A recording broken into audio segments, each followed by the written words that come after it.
Today I'm going to be showing you how to make a home style burger, Dre style.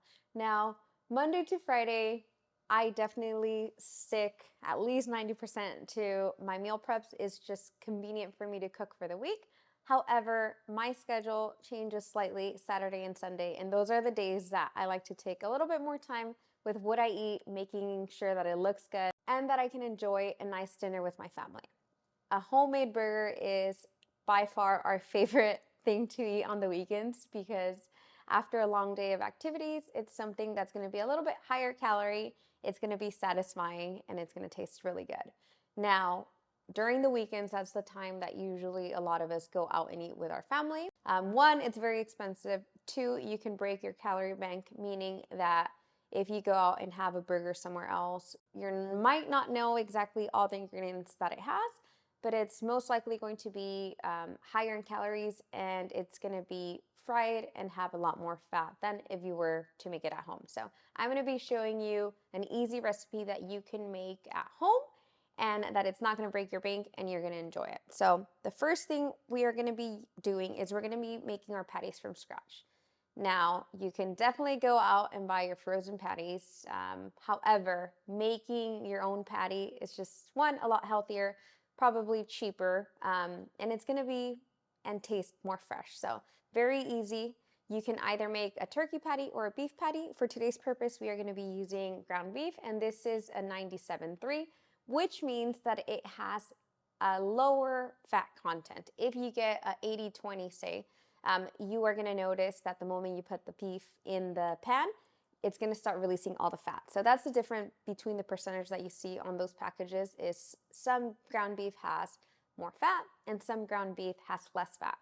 For this meal, you want your meat to be juicy, so an 80/20 works great, or a 97/3. You would not want to use ground beef that's very lean, like a 99, because it's going to be very dry. So keep that in mind. Here is a very easy way to do the patty. First, we're going to season it. So my ground meat is just in the bowl. I am using salt and garlic, and that's really all I use for the patties. If I'm doing a specialty burger like a pepper jack or jalapeno burger, then I would add a couple more ingredients. But if we're making a regular burger, then garlic and salt is all we need.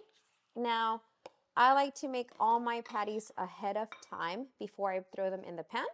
And this is how I make them. So after you mixed in your ingredients, you're gonna roll it into a ball. Then you're gonna need 2 plates. These can be bowls. You really just need one that's flat and then one that's circular so it can help you create that patty shape. You're gonna put your ball in the middle and then use another one and push it down. Depending how thick or thin you want it, that's what your patty is gonna look like. And then from here, you're just gonna fix the edges. Remember that your meat shrinks when you cook it. So if you make a really small patty, your patty after cooked is gonna be very, very tiny. So you want your raw patty to be definitely on the bigger side, not extremely thick, but not extremely thin either, because then it's gonna shrink to a very small piece. And you wanna make sure to do a little indent in the middle. And I was taught this by my sister, and she told me that it helps just remove the excess fat and have a nice tenderness in the middle. So I followed that ever since. I have my pan ready to go. I'm just gonna give it a light spray of cooking spray, and then I'm gonna do about 5 minutes to each side. Depending on how well cooked you like your patty, depends the time of that it's gonna be cooked. You can use a thermometer for this, or gauge it by ear. Obviously, you don't want to eat raw meat, but you also don't want it overcooked. So if you do have a thermometer, the temperature for cooked beef is 155. So make sure that you check the temperature and make sure that your meat is ready to eat. Now we're gonna go ahead and throw it in here. Now that my pan is warm, I'm gonna give it a light spray. If you have a grill and you have access to it, I definitely recommend making this on the grill. I love that noise. There's nothing better than making a patty in your grill. One, it's gonna cook a lot faster, but it's just gonna give it a different taste than if you're using a pan. So definitely take advantage of your grill if you have it. I'm gonna let that cook. If you have a pan that has a lid, definitely cover it. It'll cook a lot faster as well. Anywhere between 8 to 12 minutes. Then all we have to do is cook our egg, place our toppings, and our burger is ready. Now that your patty is cooked, we are gonna be frying an egg. So this is the last step that you wanna take. My pan is pretty much heated. Now I'm gonna give it a light spray and then go ahead and crack this egg. If you have a lid, then definitely go ahead and cover it. We're gonna let this cook. And once it's ready, then we're gonna place it on top of our burger, add our toppings, and I'll show you guys the final result. All right, now it's time to assemble our burger. The bread that we are going to be using today is a Dave's Killer Bun. This is really, really, really tasty. I've bought it now about twice when we make burgers. It has about 4 grams of fiber and 6 grams of protein, which normally you don't find in breads. It tastes really, really, really good, and you're going to be full after one. So this is what our base is going to be. I'm going to go ahead and place our patty and then our lovely fried egg. Now your egg is really preference. I don't like mine to be too runny because I feel like then your burger gets really, really, really messy. So mine's a little bit more on the cook side.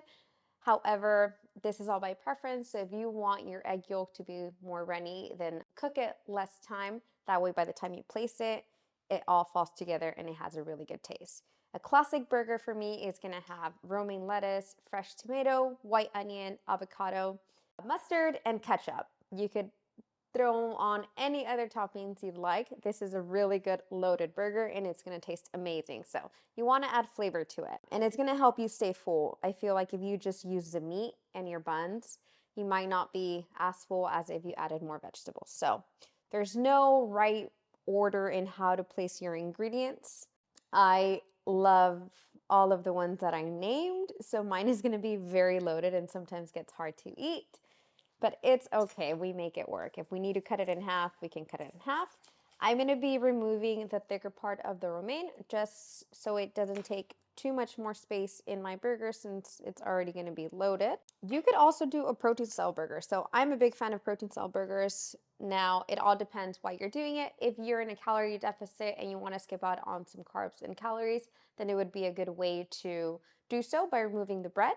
I personally used to love protein style burgers just because the bread would fill me up very, very fast and then I couldn't eat my fries. I love fries, so I much rather have my carb come from my fries than from my bread. So it was a perfect combo for me. However, now I enjoy both. I eat both my bread and my fries, so that went out the window. But romaine lettuce is a great lettuce that you can use for protein style burgers.